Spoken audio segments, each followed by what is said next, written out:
என் இனிய தமிழ் மக்கள் அனைவருக்கும் என்னுடைய காலை வணக்கம். மக்களே, அவன் இப்படி செய்கிறான், இவன் அப்படி செய்கிறான், கெட்டது செய்கிறான், நல்லாகிறான், இவன் பொறாமை பிடிக்கிறான், நல்லாகிறான் அப்படின்லாம் பார்க்காதீங்க. நீங்கள் ஒரு நல்ல மரமாக இருந்து நல்ல ஒரு மாமரமாக இருந்து பூ கொடுத்து கனி கொடுத்து 4 பேருக்கு நிழல் கொடுத்துட்டு இருக்கிற மரமாக நீங்கள் இருங்க. பக்கத்தில் இருக்கிற இந்த ஐடி பார்க்கிலலாம் மரம் நட்டுருப்பாங்க பாருங்கள், அந்த மரம்லாம் எதுக்குமே பிரயோஜனம் இல்லை. நீங்கள் அந்த மரத்தெல்லாம் பார்க்காதீங்க.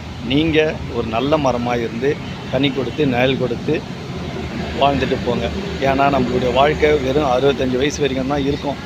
அதுக்குள்ளேயே எல்லா நல்லதையும் நன்மையும் நீங்கள் செய்யுங்க. மற்றவங்கள பார்த்து சூடு போட்டுக்காதீங்க. நீங்கள் செய்கிற நன்மையை நீங்கள் செய்யுங்க. உங்களுடைய பிறப்பு வேணால் ஒரு மாதிரி இருக்கலாம், உங்களுடைய பிறப்பு ஒரு மாதிரி இருக்கலாம், ஆனால் உங்களுடைய இறப்பு வேறு மாதிரி இருக்கும். இதை அனுபவித்து சொல்கிறேன், நீங்கள் பாருங்கள். ஏன்னா நான் பப்ளிக் சர்வீஸ் செய்கிறேன், எவ்வளோ மக்களை பார்க்குறேன். இது உண்மை, இது சத்தியம். நீங்கள் நல்லது செய்யுங்க, உங்களுக்கு நன்மையே நடக்கும். ஆனால் துன்பம் வர மாதிரி தான் தெரியும். கடவுள் உங்களை விட மாட்டார் மக்களை. உங்கள் தாய் தகப்பன் அன்பு உங்களை விடாது. நீங்கள் நன்மை செய்யுங்க, அதுக்கேற்ற பலனை நீங்கள் காண்பீங்க. நன்றி, வணக்கம், ஜெய் ஹிந்த் மக்களே.